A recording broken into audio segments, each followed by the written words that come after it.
Everybody, welcome to the Rotoworld Football Show. It is Divisional Round weekend. I am Patrick Daugherty. That is Kyle Dvorchak and Denny Carter. They are joining me to break down the biggest round of the playoffs, really, because we have 4 super high-quality games. The wild card, whatever. Those games are fine. They were playoff games, but most of them are bad. I mean, the Vikings were playing, for goodness sake. For God's sakes. The Texans are playing. There's no way the Texans advanced, thank God. And, oh, my God. Texans at Chiefs. Game of the century, Ravens at Bills, Commanders at Lions, and then, of course, Rams at Eagles. I remember the games. We're going to break them all down in great, thorough detail. First, real quick, shout out to 2 of the pillars of what I would call weird America, Bob Uecker, David Lynch, both died on Thursday. We have to keep American culture weird. We have to keep it interesting. And you know who's keeping it weird, keeping it interesting?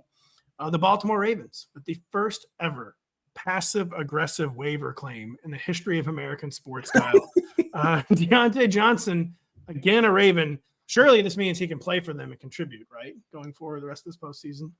Well, I think the thing is, it wouldn't matter. There's zero chance he would ever choose to play for them again. But no, he can't. For procedural reasons, he is added to the team and cannot play with them until after the postseason is over, at which point he becomes a free agent. So this is neither a move for the present nor the future, because he cannot play with them next year, or he'd have to re-sign with them, essentially. So all this move is, for realistic purposes, is for them to accrue what I think will ultimately be not comp picks, but marks against the comp picks like they're losing, right? He's going to fall on the credit side of the ledger of their comp picks situation.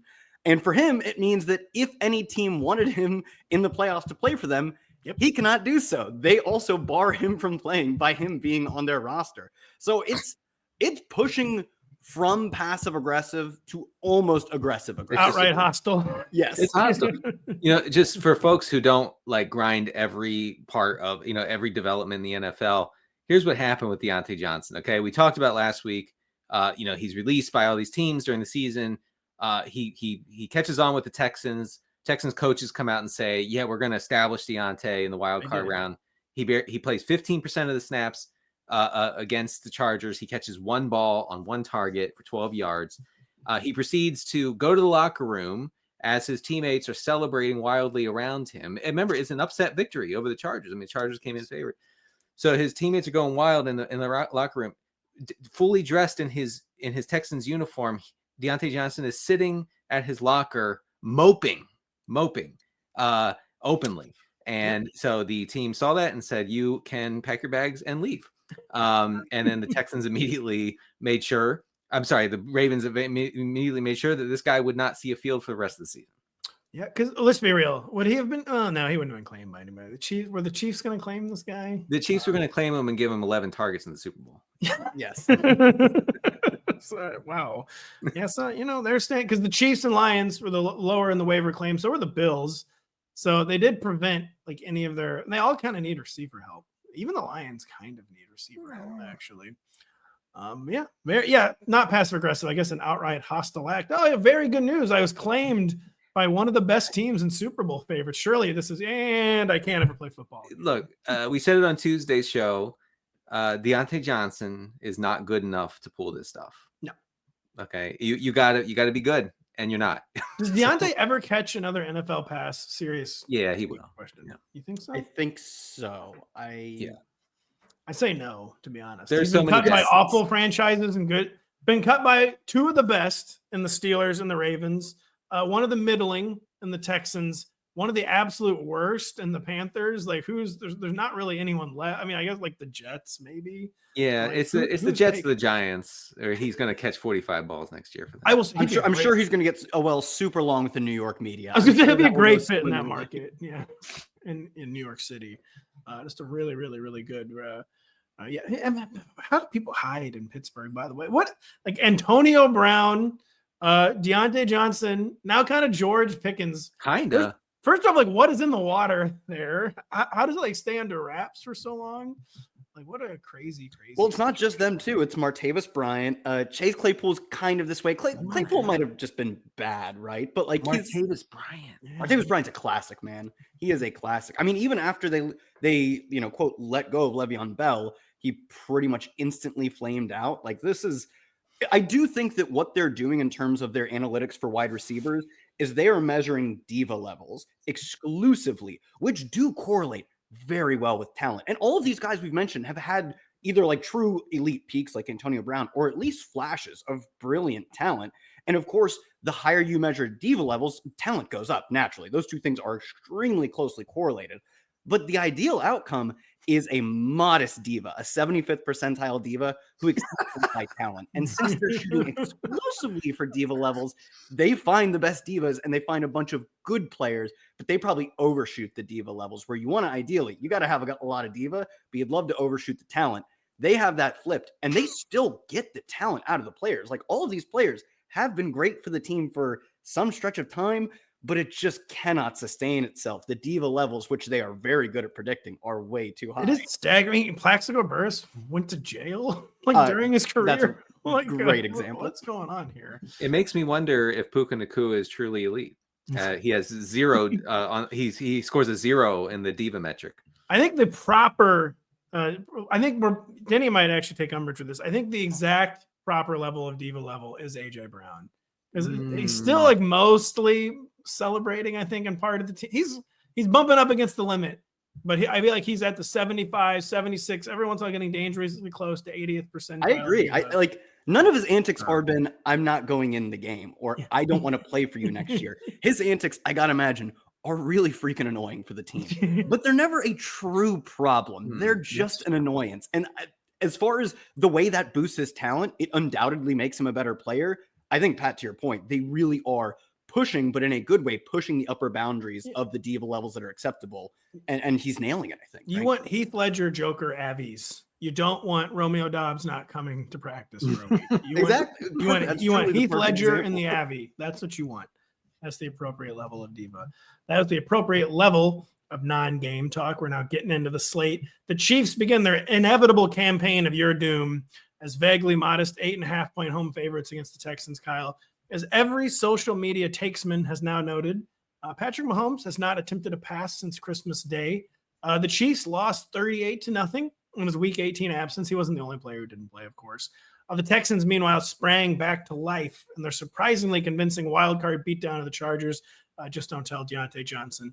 In a weekend of big spreads, is there any convincing case to be made that the Texans could spring this road upset, Kyle? I mean, not really, right? I'm going to try. You've tasked me with doing this. I'm going to try. I don't think so. The fact that the spread is as high as it is tells you. So you're not trying. All right, next. I'm going to try. So in general, it's an extremely low total game. Part of that is because Houston isn't projected to score any points. We'll come to that in a second. But it's a very low total game, including the playoffs. The Texans are 4th in EPA per play allowed. They were still top, I believe, 6 heading into that final playoff, or the first playoff game. Of course, they killed Justin Herbert to boost their numbers to 4th. They forced the 2nd most interceptions, the 4th most sacks, and they are top 10 in fumbles recovered. They generate huge plays, and they prevent explosive plays extremely well. That all sounds like the recipe to get into a low-scoring game, create havoc, and win said low-scoring game. Like, you think about the Chargers game. But who's the only better team at winning like a low-scoring game than the Texans? Well, I know that's the thing is a lot. This is what I had a heel turn. You found the heel turn relatively quickly. Is that the Chiefs are handmade to avoid this kind of game being a loss. Mahomes has the 8th best turnover-worthy play rate. He's above average in pressure to sack rate, in overall pressure rate, and he generates a ton of yak. The Texans are really good at preventing deep, explosive plays. They're not Chiefs don't care about that. Yeah, the Chiefs are zero interest in actually creating explosive plays because their passing game generally locks up a good 7 yards of play, which sounds very boring, but they are so consistent at it, and they are so good at avoiding the bad plays that when your passing game just looks like a really good run game, it ends up being okay because they don't take any of the bad from it. They mostly just take the extremely high success rate without the fun stuff. But for them, it has been a winning recipe. And that is one of the many testaments to Mahomes, is that he can play this boring garbage brand of football, and he's really good at it too. He can play the explosive stuff, as he did a few years ago. He can play the boring stuff, and he's a Super Bowl champion no matter what. So I do think that the Chiefs in particular set up well to avoid the pitfalls that a team like the Chargers fell into. You know, it is weird. The most recent time he played, the aforementioned Christmas Day, was his best start of the season, apparently. It was good. 300, dude, it's the Chiefs. Like, now, whatever, it's our last game for the playoffs. I'm going to actually try. 320 yards, 3 picks, 0 sacks. Mahomes has only 1 sack in his past 3 starts. Remember, mid-season, the protection actually was an issue. And that was against the Browns. That was against the Texans' ferocious pass rush. That was against the Steelers. So I don't know, man. You go, Denny. I was going to ask you guys one more question on this game. What were you going to say, Denny? No, I mean, that's the whole thing, though. Like, the Texans have, like, what do you say, a puncher's chance if they can get pressure on Mahomes and like muddy the waters and make it so that he can't just sit that back there and pick them apart. I mean, the Chiefs were 12% over their expected pass rate last time they played Houston. The game plan is clear. Just check downs, just, like Kyle said, 7-8 yards of play. We're going to score. We're going to score 21 points and we're going to win, that sort of thing. The Texans are going to have to like create havoc on the defensive side of the ball because they cannot put up a lot of points here. They can't. No, they just like genuinely cannot. And yet, do you guys remember, did anything stick out to you they did play in week 16, 27-19 Chiefs victory. At one point it was only 17-16 in the third quarter, but Tank Dell was cooking in that game. That's one thing I remember. Then the horrible injury happened. You guys have any positive memories of the first Texans Chiefs game, or just no? Well, yeah. So they didn't get to Mahomes. They did not get to Mahomes. They did not. On offense, you had the run game. The Texans run game completely shut down. 14 rushes for 57 yards, I believe, for Mixon there. That. So I'm sorry, I'm distracted here for a second, but Nico Collins actually saw his air yards per target drop significantly there. I think it was seven air yards per target against the Chiefs. They were trying to get the ball out quickly to him. He was covered by Trent McDuffie, who just locked him down, did not allow those screen passes near the line of scrimmage to go anywhere. They're going to have to do something different with that. But Nico Collins did see a lot of opportunity, 30% of the air yards, 11 targets. It makes him interesting for DFS. Can't speak. Kyle has been banned from Twitch for something he wrote in our private StreamYard chat, and now I can't stop laughing. I'm very, very upset about that. But I missed everything Denny said because I was trying. I get it, and I'm trying to carry the show while you guys have a complete breakdown. So lots of short targets for the Texans, and that includes John Mechie is a thing. He's a thing because, like last week, I said Diontae Johnson is going to be the number 2. He was so not the number 2 that he was thrown off the team immediately after the game. Yep. And John Mechie saw 8 targets. Does he do anything with those? He doesn't, unfortunately. I'm trying to find the note. Here's the note card I had last week. I wrote Diontae Johnson's name on it during the show. Well, cross it out and put John Mechie. Listen, Diontae Johnson was so, but they made a bigger snowflake emoji for him on DK than just the normal snowflake emoji. And so you're saying John Mechie won't snowflake emoji me this week? I'm gonna say no. I'm gonna say no flame emoji. So we need fire emojis. No fire. I'm sorry, we're not getting fire from him, but we are getting 10 PPR points.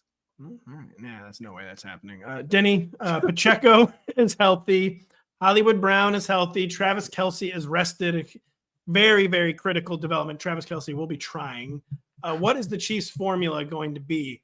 Are we maybe going to see a livelier offense than expected? Especially when last we left the Chiefs' first-team offense, it was having one of its best games of the season against the Steelers.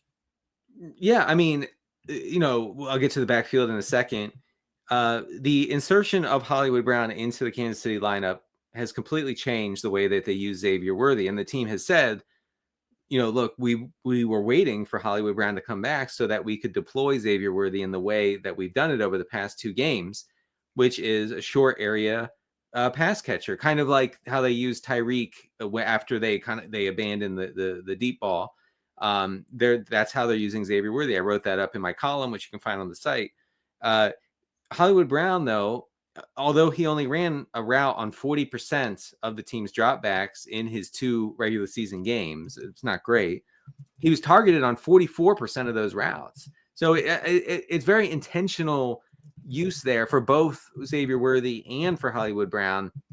It makes them, I guess, somewhat interesting. If you're intent on stacking the Chiefs, I think that there are multiple ways to do it. Because I stack winners. That's what I do around here. Winners. I mean, yeah, and that's probably good. You can create a skinny stack, maybe get crazy. John Mechie, Hollywood Brown. I'd say, Pat, there are other forms of DFS where you quite literally get points for winning. NHL, the goalie wins, get it, and so does soccer. The defenders in soccer get clean sheet bonuses as well. So I agree, the Chiefs are going to win. Maybe there are other games you would like to play, though, if winning is how you want to score your points, because the Chiefs don't love scoring points, albeit they do love winning, obviously. The Chiefs' implied total is very, very low. Like, what is this right now? It's 41.5. They're favored by 8. Man, that just seems very, very I think low. it's like 25. I checked. I don't know. I didn't check against those lines, but it's like 25. It would be 25. Yeah, it's actually not that low. It's fine. It's not like, I mean, Lions like 32, and then the Ravens have a pretty good total as well. It's on the lower end for a favorite, especially given by how much they are favored. I do think that speaks to the books also understanding the interaction of the opposing team not pushing them. I still do have some faith that the Chiefs will play exciting football, or at least what if the Chiefs just come out and blow? Because I feel do you think no matter what happens this weekend, the Chiefs will not be favored in the AFC Championship game? That's kind of how I feel. I guess it is. I mean, they're going to be at home, obviously, because they're the number 1 seed.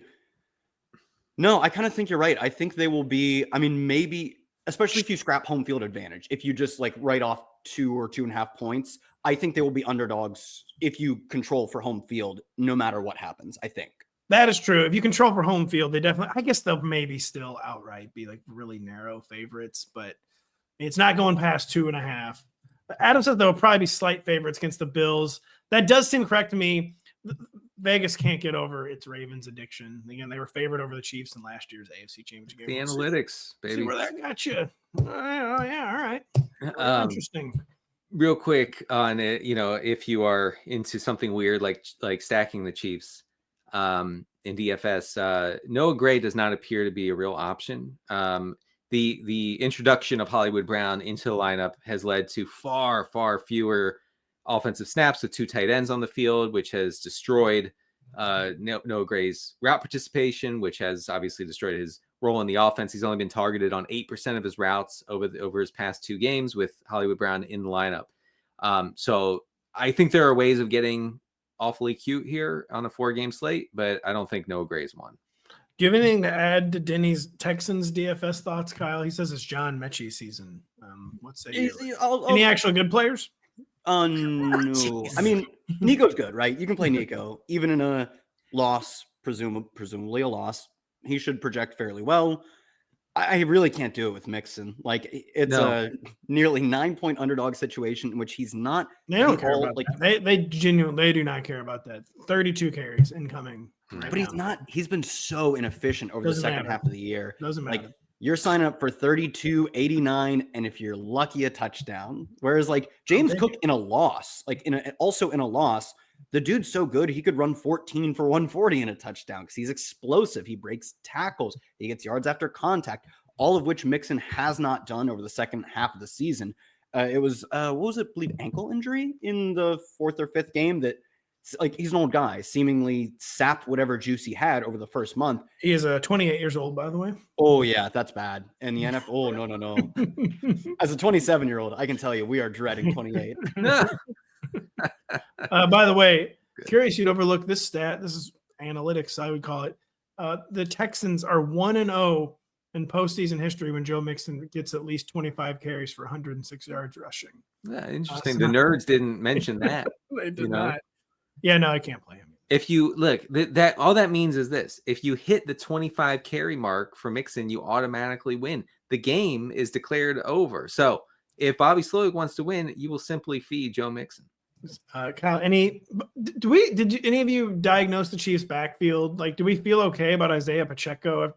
really like halting stop and start return at the end of the season? I mean, you would have to presume a lot, including like a Kareem Hunt taking a back seat, because the problem with Pacheco wasn't just that he was splitting carries, it's that he's splitting pass routes and targets. Like that's what you thought that he might get. He has not.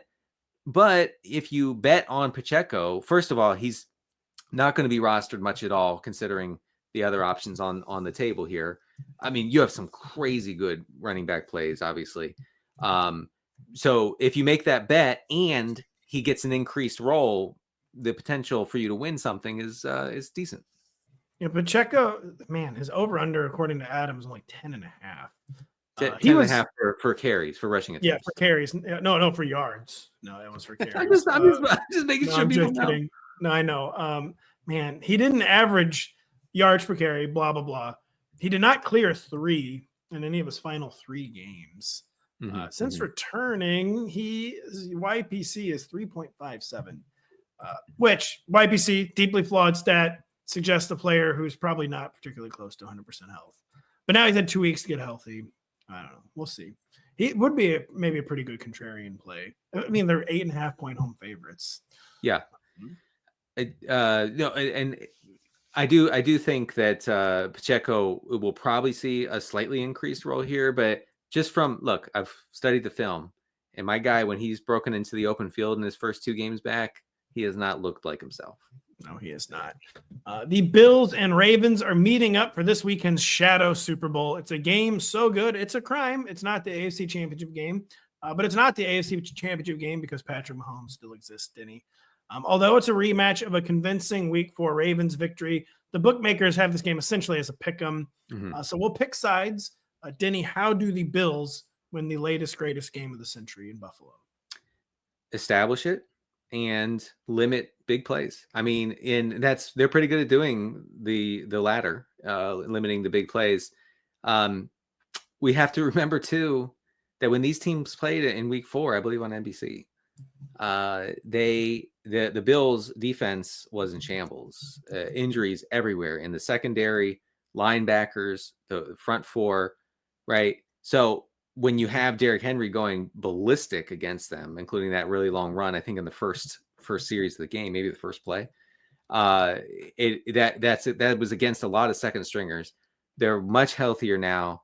They're at home. It's going to be really cold for whatever that's worth. It feels like this game, I think, could disappoint for fantasy purposes, because you have 2 defenses that are improving. I mean, the Ravens back in September and October were getting flamed by everybody, especially downfield. Now they did show some of that last week against the Steelers.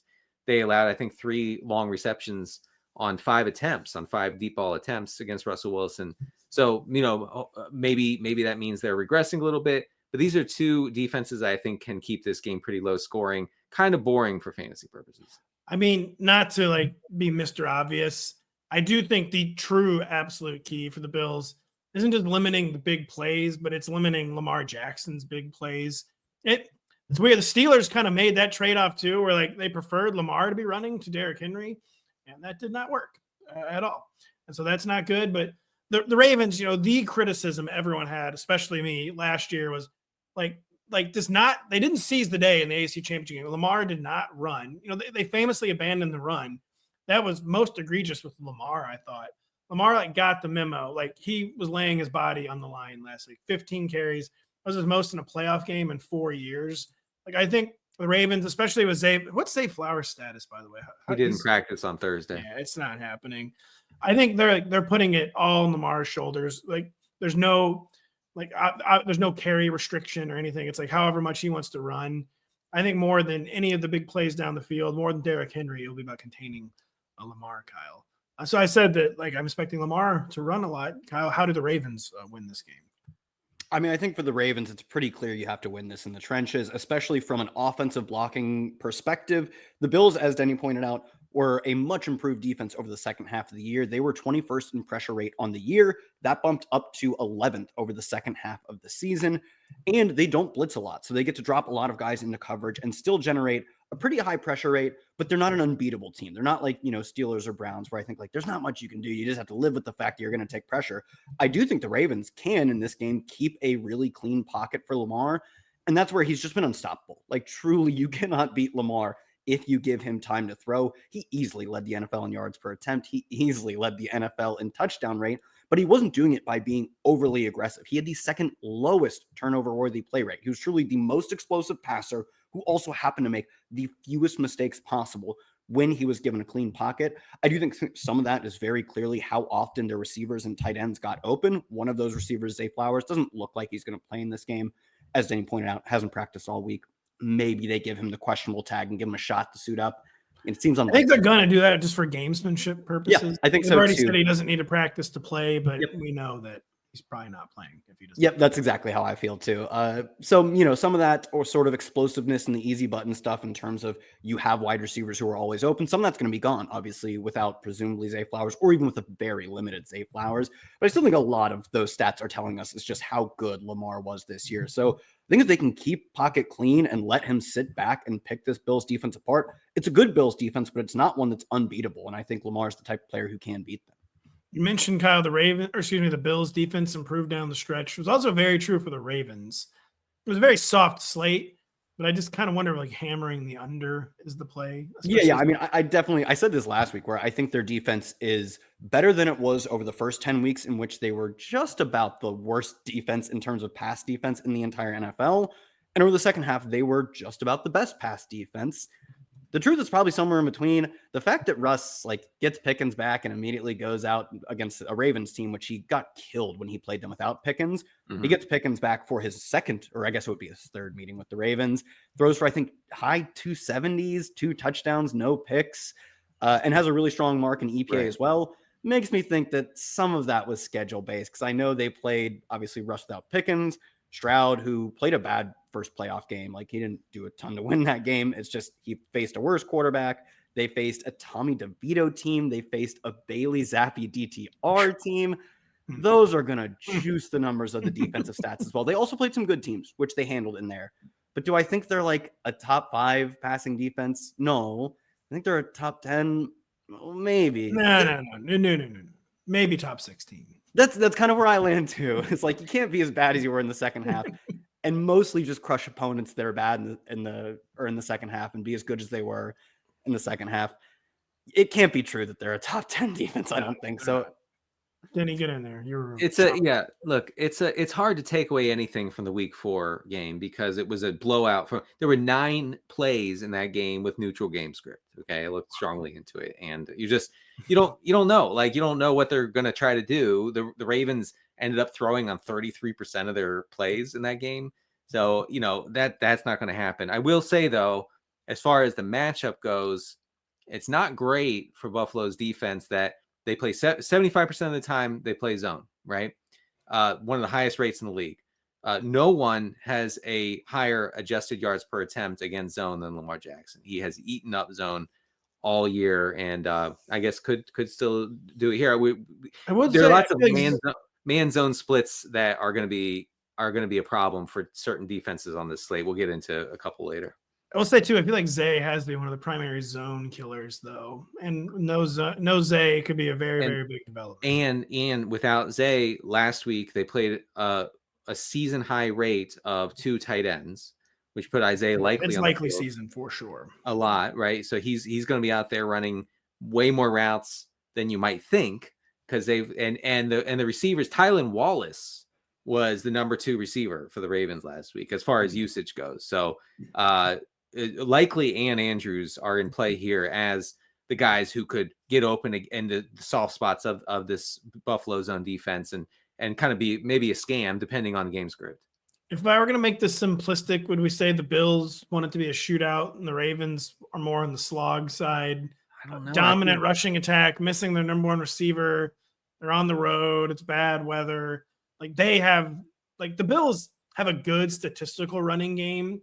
The Bills don't have an actual running game, I would argue. I mean, this is maybe kind of unfair, but they have a front-running game, whereas the Ravens have an established all-out running attack. I feel like slog would heavily favor the Ravens. Shootout favors the Bills, but maybe that's too simplistic. Yeah, it's like they have like the best running quarterback probably ever and one of the best running backs ever. So that's probably true. But on the other hand, I'm very sure that the Bills defense in totality is better than the Ravens defense. Like, not to say the Ravens defense didn't improve over the second half of the season, but we both agreed, like, they're not as good as a lot of their stats suggest over the second half of the year. The schedule is just too good. So I'm pretty sure the Bills are a better team at preventing points, which makes me think in that sense they'd be better in the slog. But I actually think your simplified reasoning is probably just like Occam's razor. If you have Derrick Henry, a slog's good for you. And it's especially good if you have Lamar. So yeah, Kyle setting that up, Denny. Well, what's the Bills DFS focus? Because none of these guys are reliable. Like, the Bills have become like, you cannot rely on a single one of them. You can kind of rely on 6 for 51 from Khalil Shakir. Beyond that, you can't rely on anything. Right. You said they need to establish it, but the Ravens are much easier to pass on than to run on. They are. What is the focus for the Bills in DFS? They are. I think that generally the Bills are going to want to shorten the game here and have Josh Allen run, have James Cook and the other running backs run more than not. But if they have to turn to the pass, Shakir is the clear number one option here. He commanded 26%. He was targeted on 26% of his routes last week against the Broncos.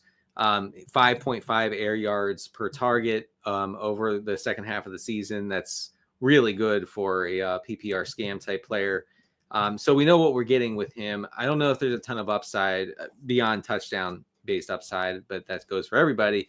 I will say that the kind of downfield targets that have been successful against the Baltimore defense would probably go to Keon Coleman here. Now, the problem with Coleman and his, 15 air yards per target is that, you're getting like 0 or you're getting 15, and there's not much in between.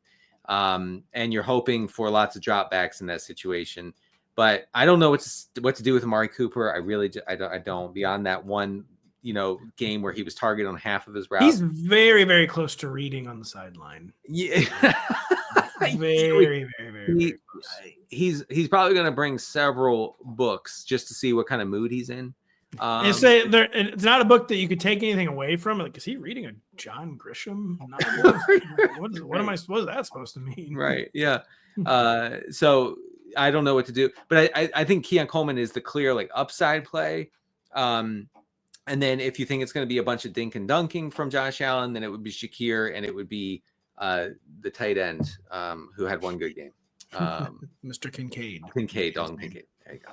By the way, Ray Davis is practicing. So he, I think he was fully knocked out, and he's going to play this week. So that's interesting by the Bills. Kyle, what's the Ravens DFS focus? The Bills have been a run funnel, correct, Denny?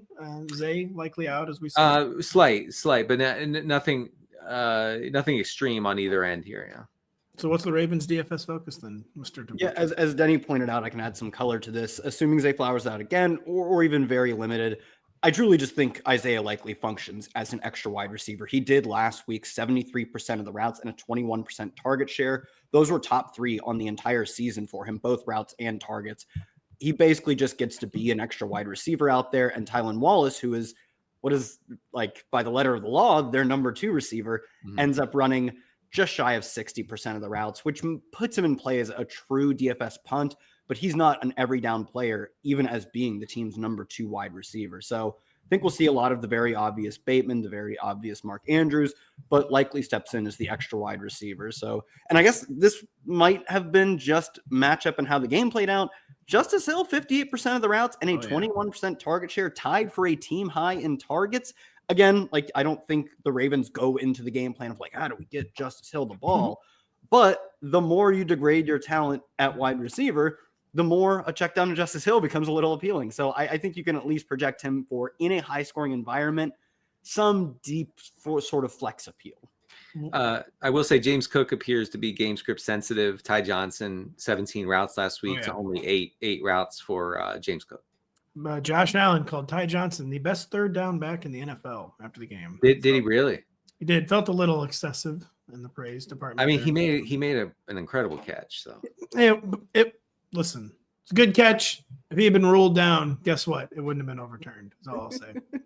If he had been ruled down, guy who Yeah, thinks everyone should celebrate like the Super Bowl when Mike Evans makes one catch Yeah. in a meaningless end of a game play. Like all the Ty he was Johnson called doesn't in count, on the maybe field. couldn't have counted. oh, I They see. couldn't I see. I overturn see. the replay. Okay. It wasn't that good. By the way, what is Tylan Wallace on DK? Oh, he's the dead minimum. He's got no. I don't know. I don't know what it is. I'll look it up in just He's a second. definitely 3,500 has to be the ceiling. What is the minimum? Is it 30? Is the minimum 32? 3,000 for a receiver. All right, 3,000. I thought it was 30. They let him get the tight end minimum of 2,500 because he's just not that good. But Tyler Wall, stop. Just stop. No, he's in my lineup. It's too late. Stop. Yeah, he is. Many are saying he's this generation's Diontae Johnson in Oof. DFS this week. Oh many are man, saying- he literally ran as the number 2 receiver last week, and they let him stay at 3,000. That's an insult. That is disrespect. Yeah. My nation's price setters. I'm so mad we have to take a short break. We'll be right back after this. Watch the biggest names in sports talk, including Mike Florio, Dan Patrick, Dan Lebitard, and Matthew Berry, as they cover the biggest moments on and off the field each weekday on the NBC Sports Now channel. It is now available on Peacock and free on most streaming platforms. Learn more at NBCSports.com/now. Man, that brings us to everyone's favorite underdog, Washington, visiting everyone's favorite juggernaut, Detroit, as roughly 10-point Saturday evening dogs. It's under 10 again, Kyle. The Commanders sprung their Bucs upset by quite literally never punting and going for it on, I think, every fourth down they faced. Did they even kick a field goal ever on fourth down? Is it safe to say a similar formula must apply in Motown if there's to be any chance of an upset? Yeah, you said last week that the Bills had to play for a shootout. Not true, to be fair. Which is, you were totally right about Sean Payton having that killer instinct. That I know. fourth down fake, it was well schemed in that I'm sure he knew ahead of time that the Gunners were not going to turn around and look to defend a pass. I'm sure that's something he picked up on the film, and it was very good timing for it. Like, that's like early in the game. That's when you want to rip that play. Like, you don't rip it when you're down 30, right? You want to rip it when it matters. And then Bo Nix just like immediate beyond that play, 3 and out. Like, They needed to do it again. I'm dead serious. I would die on this awesome. hill. I They totally needed to do agree. it I was again. like, The fake again. Sean Payton has the chance to do the funniest thing ever here, and I bet it would have worked too. What a- So Sean Payton did show up in his mind like, I hope the Bills are playing for 40, and Bo Nix was like, Bill, as long as you get 10, you're good. So I do think this game very much that logic applies. Like, the NFL record for points in a game by one team, I believe, is 73. I believe Washington set it in like the 60s or something. I think it Washington, was like the 40s, actually, or like the 30s. very possibly. Yeah. Washington this year, fittingly, should play like that's the bar to reach. Like, you cannot show any quarter against a team that is currently favored by 10 points, has a 32.5. You have a good defense, Washington, and Vegas projects them to score 32.5 points. You have to go out there trying to score 50. And I do think what you pointed out in their last game was that Dan Quinn was extremely aggressive on these fourth down calls is very helpful. One thing that is way less helpful is that Cliff Kingsbury still dials up this extremely bland, extremely conservative passing attack where on the year they have a plus 1% pass rate over expected, which is better than 0, but also you have legitimately a top 6 quarterback and you're still not really letting him sling it on deep passes. They only attempted 2 deep passes last week, and Jaden Daniels ranks 31st in deep rate on the year. Like, Dan Quinn clearly has something in his gut that leads him to the promised land of, like, quote, analytics on specifically these fourth down stuff. Cliff, obviously, we knew this, does not have that. And I think if and we've seen it all year, and we're probably going to see it again, if they don't let him really play hyper aggressive football, especially given the state of their non-existent run game outside of him, you can put up a lot of points. Whatever you think you can put up, you need to put up more. And I don't know if Cliff has that in him. That's a good point. It was aggressive, like, implementation of fourth down decision making, but it was not aggressive, like, execution. The play calls were, like, not very good on the Commanders' fourth downs. They need to truly go for. By the way, Denny, tell the folks need to hear something if they're thinking about Dan Quinn and fourth down decision making. What is that? Right. So I encourage folks to check out Galaxy Brains to see Dan Quinn's path to going for fourth down and how that can cascade into going for fourth down multiple times in the game, which is something that you might call a life hack in the NFL postseason. Check out Galaxy Brains. He may have moved into a football simulator after practicing 10,000 hours. We're going to need to get Cliff into that simulator. That's what I'm hearing. So, Denny, how will the Lions attack the Commanders' defense and what everyone seems to think is a guaranteed shootout? The Commanders' defense, not good, I would say. No, it's not. It's not good, and they play one of the highest rates of man coverage in the NFL for some reason. And Jared Goff, and I detail it in my piece if you want to get into the nitty gritty, okay, and who doesn't. Jared Goff has eaten man coverage alive this year, like nobody else. Like his completion rate over expected, adjusted net yards per attempt, all that nerdy stuff is just off the charts versus man. They're going to eat up this team. Kyle's right. If the Commanders want to win, and a lot of teams don't play like they want to win. A lot of them don't want to win. The Commanders are in a dangerous position too. It's like, well, they're like the kind of classic. We won a game. Like mission accomplished. Yeah, right, exactly. So if they want to win, they will have to score 35 points at a minimum. Have to. Yeah, say more. Jack it up. Get it higher. I mean, I was going to say 40. I'm going to stop at 35. 35. I'm going to say 38. I'm not even trying to say it's a bit. I think if you told me they were going to score 38 points, I might say the Commanders are winning. So the man coverage situation is really good for Jameson Williams, who just burns guys downfield when they try to do one-on-one stuff with him, right? The Commanders do not play two high safeties at a high rate. Also good for JMO. So I think that we have a lot of stacking opportunities with Goff. And I don't know, I haven't seen rostership rates yet for DraftKings or FanDuel or whatever, but I would guess that Jared Goff will be quietly not chalky. I don't know. What do you think, Kyle? Do you think that the 32.5 point total will just jack up his rostership? Yeah, I mean, I feel like this has been true most weeks, not every week, but most weeks where the Lions are clearly projected to lead the slate in scoring. This isn't the first time they've been in the 30s, and Goff will come in at on main slates. This will be different on this slate. I don't know, 11%.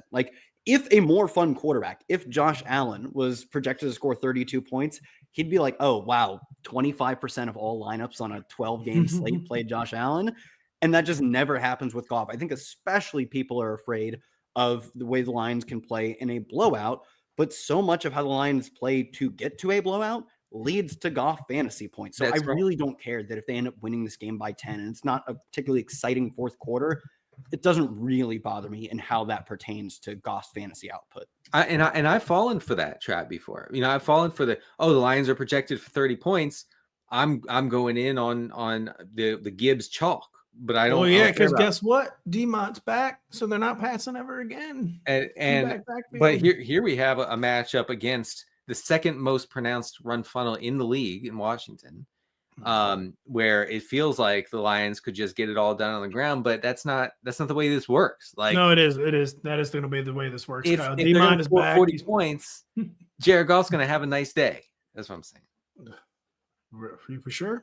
But Gibbs is going to go bananas. Didn't Goff have a few of those crazy? I thought he had a few of those. The Lions scored 44 points and Jared Goff didn't have a touchdown. I thought he had a few of those. No, it would be by yardage. The Titans game, I believe, is because their special teams returned. Yeah, that's right. That's right. But he threw 2 or 3 touchdowns in that game. His yardage total was still really bad. But more often than not, his games that they kill their opponents, he just doesn't have 30 DK points. He throws for 250 and 3, but he did even get in the end zone pretty well in his games. I actually know this off the top of my head. He averaged 21 points per game when they won by 10 plus this year. Yeah, curious. They scored 52 points against the Titans and he had 85 yards passing. And yet you're telling me, no. Did he have some touchdowns in that game, right? Did he have 2 or 3? He did. He had 3 touchdowns. And that's still not a good game, fantasy game. It's only 16 points or something, but he scored touchdowns wise. He scored touchdowns in all of their good wins, or most of their good wins.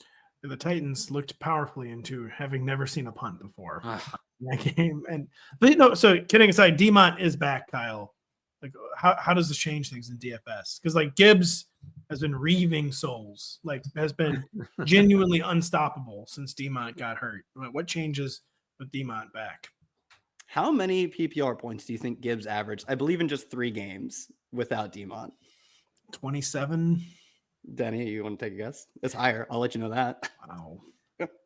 What did Pat guess? 27? 27. 29. 32. Truly mind-bending stuff. He if Demont wasn't here, he would project for so many more points than Saquon Barkley. And that's not like a detriment to Saquon Barkley. Saquon Barkley probably projects for a lot points more than the next guy.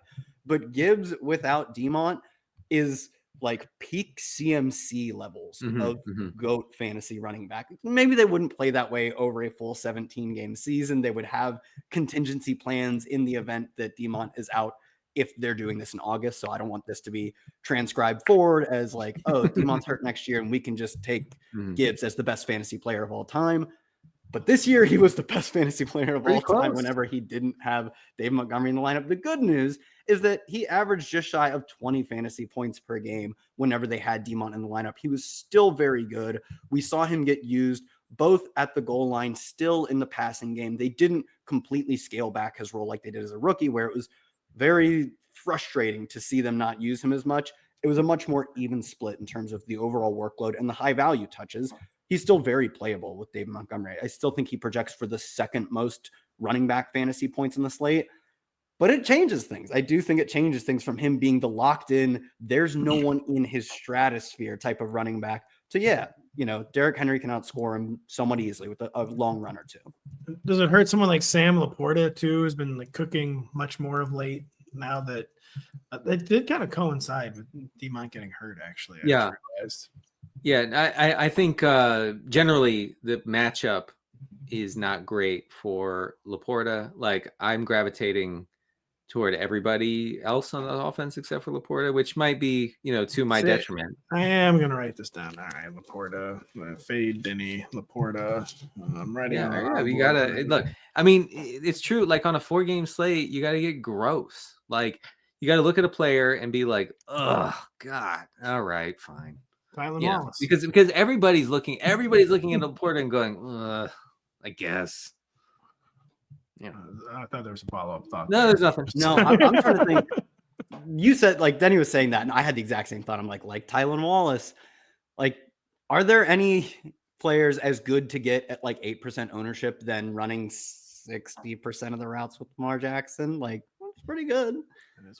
I mean, like, throw your dart with the Bills wide receivers, but none of the Bills wide receivers ran more than, outside of Khalil Shakir, ran more than 53% of the routes last week. Like, they were truly a bunch of wide receiver threes and not a single guy who even sniffed wide receiver 2 usage. Like, you could just take more routes on the team projected to score more points in the Ravens. And your other choices are like a Tim Patrick, who seems to have less of a grip on that, like, can score 2 touchdowns in a given week kind of role than he did a month ago. Yeah, the Tim Patrick chalk has really faded. I don't know about all that. Yeah. Denny, what are the sicko commander plays? Where I was saying, I know you want to say Zacchaeus, but he doesn't even really qualify as sicko anymore. Well, on a 4-game slate, no one's truly sick, right? Yeah. So tell us what the commanders. So Zacchaeus runs most of his routes from the slot. The Lions have struggled against the slot. So I do think that he is the better option over Diami Brown, who had the big game last week, had the game of his life, honestly, last week against Tampa. I wrote up, the sicko commanders options because for several reasons, Diami's performance was kind of a mirage, didn't have a ton of routes, was targeted on a crazy number of his routes compared to how he's usually used. Has never ever been good. He's never been good, and so you want to attack the Detroit defense in the slot. That's Zach Ertz, and that's Zacchaeus. It is not Diami Brown. And if you're stacking Daniels, then obviously it has to be Terry McLaurin. I really don't see a scenario where Daniels has a big game and McLaurin doesn't. So you throw McLaurin, and then I would choose one of Ertz or Zacchaeus. Yeah, I gotta be honest. I heard you guys talk a lot about Zach Ertz last week. Yeah, he didn't do much. Guess who got the snowflake emoji? Yeah. No, it was looking rough from the start, I will say. Yeah. Why would that one never being more over from the jump was weird. I don't understand why it wasn't more Ertz season. Well, I mean, there wasn't a players whole lot of, should be good. Oh, man. I mean, let's be honest here. Both the Commanders and the Bucks were desperately trying not to lose that game. Like they were not. No one was trying to win, except for the never punting thing. No, there was like one person in that game who was playing to win, but he calls plays on the defensive side of the ball. Yeah, that's true. I mean, I don't know how much of the going for it on fourth down is directly related to him. I assume they have like at least an analytics. Well, it was related to him. Did you hear? Was that the one talking about this with you? The reason he wanted to go for it? Yeah. It was every fourth down. Time of possession control. Yeah, so Denny, did you hear that? It wasn't even because he like we got to be aggressive. We got to seize the day. It was because he said they needed. He said they were a time of possession team, and we needed to win the time of possession battle. So the whole reason they were going for it nonstop against the Bucs wasn't necessarily to score more points. So and that was the most aggressive guy in the entire game. Yeah. The process was bad. Yeah, the process was Absolutely, quite bad. yeah. Gloriously bad. Gloriously good results, though. I don't know, any final thoughts on this game? I think it'll be wildly popular. I know it'll be wildly popular for DFS. So just kind of be wary of that if you're in. I know the Lions, they deliver on the shootouts every week. I know, and don't like trip yourself up and be like, I'm not gonna score. I'm not gonna pick the guys who score all the fantasy points. At some point you do have to give in. I'm giving fully into Gibbs. I think you can get weird with Montgomery alongside Gibbs. Honestly, against this Washington defense giving up the second highest rate of rush yards before contact, the Lions should blow these guys away off the line of scrimmage. The last time the Lions scored fewer than 30 points was the Thanksgiving Day debacle where Matt Eberflus decided to get fired.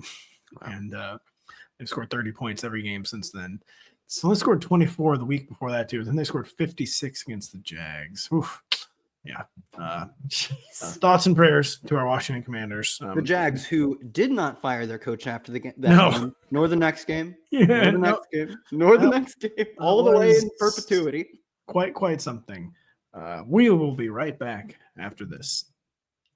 This Sunday, the Rams and Eagles look to get one step closer to lifting the Lombardi Trophy. Coverage of the NFC Divisional Round battle in Philadelphia begins at 2 p.m. Eastern, only on NBC and Peacock. Which, of course, brings us to Rams and Eagles, Denny and Kyle. The Eagles outlasted the Packers for the right to host a Rams team that looked mighty convincing against the Vikings on Monday night. The Eagles forced 4 turnovers against Green Bay, and it was still a one-score game midway through the fourth quarter, Denny. The Rams are as experienced and as prepared as it gets. Are we on LA upset watch here? I know that they're a West Coast team, and apparently there's going to be a single snowflake, and now people are freaking out. But yeah, this kind of feels like the Eagles being on upset alert, does it not? I disagree. After doing my research, well, I'm going to leave now. For my DFS piece, I feel like the Rams have no chance here. They're on fraud notice. All right, interesting. The Rams will be destroyed. Yeah, I mean, the reason is I don't think that they have a prayer of stopping Saquon Barkley. The Eagles did not have Devontae Smith last time they played against the Rams, and AJ Brown had a big game. I'll get into that in a second. But they're going to have to choose. The Rams defense, I know. Last week they made Sam Darnold look like a fool. Okay, whatever. I actually think the Rams defense is not all that great. I was expecting, when I looked into their different various metrics over the past 6 weeks, I was expecting something way different than I did, which is just a very middling pass defense. Just ended a guy's career. I know. Saying they're not good. I know. I think the Eagles can destroy these guys on the ground. I wrote about it in they have done it before. Yes, and they did right. Saquon just stealing the souls of 0 RB drafters in that game. I've never recovered.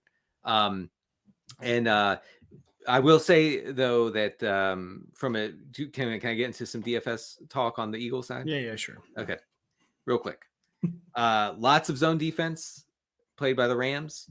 That's Goddard's season. That's not AJ Brown, and it's not Devontae Smith. I wrote about it if you want to check it out. But Goddard had a big game last week. Obviously, stiff-armed that guy into oblivion. Was fun to watch and all that. But he also led the team in targets. So I think you can go back to him here. I don't know. He's 3,900 on DraftKings. I'm guessing he'll be pretty popular, but he's some chalk I'm willing to eat. I just feel like this game, the Eagles' offense has not been itself, honestly, probably since that Rams game. And it's no one is as prepared as Sean McVay. very few teams are as experienced as the Eagles are one of the only teams that is as experienced, I guess I must say. But I just feel like the Eagles offense has never really recovered from whatever was going on with Jalen Hurts before his concussion. And I just haven't been sold. 13 completions. I mean, he didn't need to do a lot last week, but Jalen Hurts is like basically like not in the game from a passing perspective against the Packers. And I don't know. Well, that was very concerning to me. I think that they're just going to be really run heavy here. The Eagles were 13% below their expected pass rate against the Rams when they played in the regular season. They had 22 pass attempts and 45 rushing attempts in that game. Saquon could have set the single game rushing record that day if they had really wanted to. That's right. They opted not to. And so I honestly don't think there's going to be a lot of chance for Jalen Hurts to be bad here. I think there is, because I mean, it can be easier said than done. I mean, they're selling out. Every resource is going to be devoted to stopping Saquon Barkley. And basically, I think it's been the classic game like, Troy, it looks like they're daring Jalen to beat him deep. And I think it's going to be one of those games. Well, then, I mean, good luck with that. I mean, you have A.J. Brown. When he's not reading, he's the best downfield pass catcher alive. So, good luck. But, I mean, it's snowing. Come on, just say it. Say the Rams are going to easily win. Come on. No. I'm not really seeing it for... the Eagles defense matches up really well with the Rams. I don't see a path. And this whole thing, like Stafford is like a magician on the field or whatever, like once every 6 weeks. It's not happening here. Well, did you see the new narrative is that like it's like Snowman Stafford, like the second it gets cold, he completely crumbles. Really? Oh, yeah. Like apparently his splits in the snow are awful. What's the weather? Is it supposed to be like snowing? By the way, producer Adam says Drew Dinsick's bet of the week is the Eagles -6 for the Eagles to cover. I'll say last time I posed Drew on a bet, it was in the Super Bowl. It was in the Super Bowl, and I won. I won the battle for all eternity. Yes, I've been a smarter gambler than Drew ever since. Interesting, and yet you're poor. Drew is so unbelievably smart. He is crazy smart. You should listen to Bet the Edge for Drew and Jay. They are unbelievably smart. Looking forward to seeing them at the Super Bowl. He will stay wealthy. I will stay gambling poor. Kyle, the Eagles ran the Rams into the ground in week 12, as we said. Similar formula apply here. What is the latest on Jalen Hurts' sort of struggles? We all just kind of talked about this, but what's your piece on it? Yeah, I don't know. I think the struggles are overblown. I don't think he has been as good over the past 2-ish months than he was in the first half of the season. But that's also partially based on vibes. Like he has been vibes of his teammates. Basically like AJ Brown, like spending like a month like wide receiver talking trash. Who could have imagined it? They never do that. Like he didn't get 15 targets the week before, and that was the issue. Hurts is the QB 13 in EPA per play since week 11. He's 4th in completion percent over expected. Perfectly fine numbers. The biggest difference has been the fact that they have not had to throw the football at all. Like they have won, I believe, every game since week 4 that Hurts has finished. Obviously, they lost the game. He didn't finish versus the Commanders, but they win every time he actually suits up and finishes the game. And he's not had to throw the football. He threw the football 30 plus times, I believe 4 times in the first 5 weeks, and has done so once ever since. And all those games are wins. As I said, he has like 4 250, which is a crazy low bar, 250-yard games this year, 3 of them in the first month. Also in the first month, 2 of his worst graded games by PFF as a passer came. So it's not even like he was balling out in those first 4 games. It was the fact that they had to throw the football a lot. There are 2 of their, I think, 3 losses this year came in the first month of the season. Other than that, he's been just like game managing his way to watching Saquon Barkley push for the rushing record and watching this defense rebound after a terrible 2023.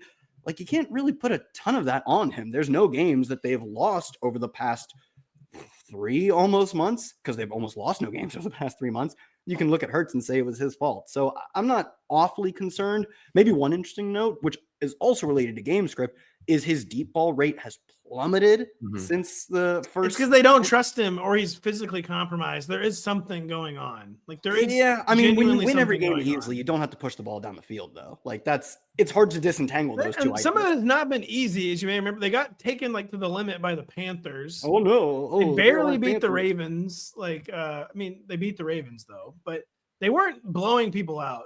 down the stretch. It'll bite like Yeah, we always talk about this though. Like no team plays to blow teams out. The Lions are the people champs. They play to blow teams out. Freaking love the Lions. Again, his own receiver was basically like he's bad.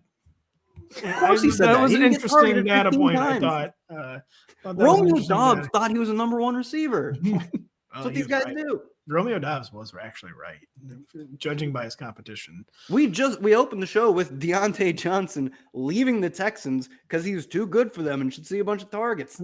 Would you agree the single most critical player in this game is Jalen Hurts? I mean, it's always the quarterback, but I feel like this game. That's comes more down so to why Jalen I'd Hurts. say it. Sure.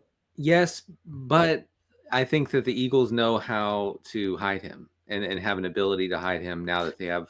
Say there's nowhere to hide against the best coach since Bill Belichick, though. Is this my retort to that? Who are you talking about? Sean McVay, dog. What? Sean McVay. You don't think Sean McVay is the best coach since Bill Belichick? It's How many? Shanahan. Shanahan? Yeah, I'm sorry. I know. Are you I know you're kidding? right. Super Bowls has All Andy right, Reid stop. had? I would accept a serious answer. Like, I'd accept like Andy Reid, but I'm not accepting Shanahan. I know you're. I knew that. Shanahan, by the way, owns McVay. I know totally owns Shanahan, except for I think the one conference championship game. I think he like totally owns him head to head. Doesn't he? Producer Adam, I'm going to need you to find a clip of Pat calling McVay a coward because I am positive that exists somewhere in the files. No. Another thing, he's very conservative, but Denny and I have talked about the difference between McVay and Shanny's conservatism. Shanny's is out of fear. McVay, it's annoying as hell. But Denny, I've talked about, it's always like, all right, we'll punt here because then we're going to do this here. Like, it's always part of a plan. Like, Shanahan's just doing it because he's scared and doesn't think he can win. McVay is like Belichick. McVay's like genuinely like punting to win. Like, all right, we'll pin him here. He's wrong, though, is the thing. He's still Except for he's right all the time, and it's super annoying. Yeah, there's no way as often as he punts, it's right all the time. Well, they said the same thing about Bill. And look where he is now. And also, presumably, he's podcast. not putting in an insane amount of work in the game plan against Jalen Hurts because he's not on the obviously he's contributing to that, right? But it's so not he's his definitely primary contributing. focus. McVay is another kind of throwback in that regard where he's like he's I'm involved sure in he is. every- He is like obviously insanely smart. Andy Reid was my one example of like he's clearly better than McVay. Well, but you other than see, that- the thing with stopping Jalen is I went back and watched every play since he was in high school in Marietta, Oklahoma, and I don't know, that's where he actually was from. That's a good McVay. By the way, McVay I think is increasing his hair gel usage by 10% every It is week. a bit alarming. There's a lot of stuff in that hair right now, man. I feel like he needs to tone it down. So you're telling me you genuinely came to the best coach debate and you brought Shanny over? I mean, it's McVay? not going to work on you. You're the biggest hater. I brought alive. Reed, to be clear. I brought Reed. which Reed is a obviously serious correct. answer. Shanny is not a serious answer to that That's debate. messed up. Dan Campbell's the answer. Campbell is in the mix these days. I wanted to mention. Are we going to get to the Rams? Yeah. Well, what are you gonna say to start talking? We'll start talking. The Rams were a season high 10% over their expected pass rate when they played the Eagles in the regular It's because they were season. getting obliterated. The Rams have no chance in this No. game. Everyone knows It's that. over expected. It's hello. Hey, You missed my joke, by the way. What'd you say? I said it's because the Rams are getting obliterated. They have no chance this game. Because I spent the whole first half of the debate saying they were going to win. Do you follow me? Get on my level. Yeah. So there was a lot of passing. It makes me think that maybe Cooper Kupp, who has been targeted on 10% of his routes over the past 3 games, maybe he's a sick play. I don't know. Man, that is insane that he's reduced to sicko play. But what is? I think he has 3 catches in his past 5 games. I mean, we're actually talking about Cooper Kupp at like sub 10%. We're talking about Michael Thomas season is what we're talking about with Cooper Kupp. That's like hits a little too Come on. close to home, frankly, like in the accuracy of it. I mean, Too thin. I said last week that Kupp I thought was a good play. It was a good matchup for him. The problem is he's not good. He's cooked. He's washed. Like they have a superstar, maybe the best receiver in the league type of player in Puka Nacua. And then they have some guy who runs some routes and doesn't get targets in Cooper Kupp because he's 30-something years old, bunch of injuries. Happens to the best of us, buddy, but like it's Puka season. Any sicko Rams, Denny, or other than Cooper Kupp? Well, if Higbee doesn't play, that could open up something for. Man, when Higbee plays, do they immediately treat him like he's like Tony Gonzalez? Yeah, I know. It's so honestly, it's almost off-putting at It this point. is. You're like, really? But McVay Kobe is terrible, dude. I was going to make that joke. I was like, best coach this side of Bill Belichick. McVay is just awful, man. Yeah. So Higbee went down pretty early in that game against Minnesota. Kobe Parkinson led the team, the tight ends with 14 routes, was targeted twice, had 13 yards. Davis Allen mixed in with 6 routes. I think Parkinson would be the guy, but you talk about a thin bet there. Davis Who's Maddox total dust is a good sicko player. I like that one. I would say Davis Maddox ran 3 routes. Kyle, what's the Eagles DFS scene? Take us home on this preview podcast. Denny mentioned earlier that Dallas Goedert led the team in targets. Only 6, they don't have to pass the football very much, but like a dominant 35% target share. Beyond that, I believe it's either 1 or 2 targets for Jahan Dotson. Scores on one of them, obviously, but like I think it was 8.1 fantasy points. Full PPR is like his stone cold ceiling when they actually played their starters. He scored more than that 2 weeks ago. God, the Dotson touchdown was devastating. Oh, it's horrifying. Dude, I drafted a good, like, in the big playoff best ball stuff, you got to take like these showdown plays, right? Because you want to get to the Super Bowl and have Jawan who throws for 1 and catches for 1. And I took a lot of Jahan because I like the Eagles. And seeing that play come in a meaningless wild card game and not the Super Bowl, this was like, he's not doing that twice in the playoffs. Oh, we wasted it. We absolutely blew it in a freaking wild card game. I was so grossed out by that. I was like, I wanted to like leave the room. I was watching it with a bunch of people. Actually, I was watching with a bunch of Commanders fans who hate John Dotson, right? And so he catches it. They were like, this bum. And I was like, yeah, this bum. This guy stinks. Fact check true. Yeah, but like seriously, the Eagles don't have sicko plays. I think they are probably pound for pound the least sicko plays team in the NFL. They do not throw. I mean, what if they're establishing the ever living hell out of the ball Gainwell season? No, like why in God's name if you have Saquon Barkley? Well, you guys make it sound like game's not even going to be close. So what? We get kind of Gainwell garbage time, maybe. This game has. I'm imagining this game has to get to a 20-point deficit before we see Gainwell garbage time. Pat's just mad that we didn't go with his Rams thing. Do you think they'll cover -6 point underdogs? No, man. I see this as a 15, 20 point deal. +6. Rams are +6. This game's gonna be really close. I hate to say it. It is gonna be really close. Shanny's got the magic, or excuse me, McVay, Freudian slip. McVay's got the magic. He really does. Shanny has got the prison. Shanny for prison. Jeez.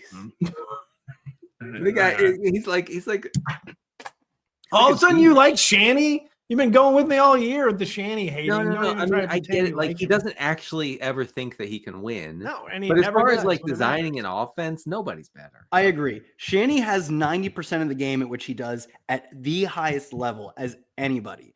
That's what makes him frustrating. He's a coward, which makes it really hard to win the Super Bowl. Whereas McVay is seriously the opposite problem. Well, McVay designs a beautiful offense too. Where at winning time, McVay executes and believes he's going to win. At winning time, Shanny like turtles and like, well, I guess we're gonna lose again. Yeah, that's kind of the energy that you get from him. It really, really is. Maybe if he would just bend his the bill of his damn cap, he could win. That is weird. Talk about off-putting. I mean, what are you? A skateboarder in 2006? Like, no. I tell you what, he's a vapor. He just looks like he's here. That's like his way of saying, like, listen, I can't vape on the sidelines, but I vape. It does look like he's a guy who votes explicitly on the vaping laws that are proposed by politicians. He's a one-issue voter. Yeah, I was gonna say that's a classic one-issue voter, right? Yeah. Whoever lets me hit the vape's got my vote. I don't care about the rest of it. We hope you cared about the rest of it and all of our divisional round preview. Really, really good stuff. We have Stardom Situm from Kyle on the website. We have Denny's this DFS manifesto and divisional round preview live on the site. We have from me nothing. I did actually take part in NBC News divisional round roundtable. You might have to Google that one. Yeah, I'd be lying if I told you I knew where to find it. It's on the NBC Sports site. I know that. It is on the main site. That's right. That was really fun to take part in last week. I was really happy to take part in it again this week. So we've all got a little something for you out there in the written universe. So for Denny Carter, for Kyle Dvorchak, I am Patrick Daugherty. Thank you so much for listening. We'll be back Sunday evening to talk about what we just saw. Hey, it's Matthew Berry from NBCSports.com and Rotoworld.com, and I want to thank you so much for watching whatever it is you just watched, or if nothing else, being too lazy to click out of the autoplay after this video started, after whatever it is you actually wanted to watch finished. But now that you're here, I'd like to take a moment here to ask you respectfully now, okay? I'm asking you respectfully to subscribe to the NFL on NBC YouTube channel. You'll get the latest Rotoworld fantasy news headlines, all sorts of great shows, including my own Fantasy Football Happy Hour. So go subscribe now. Again, I'm asking respectfully.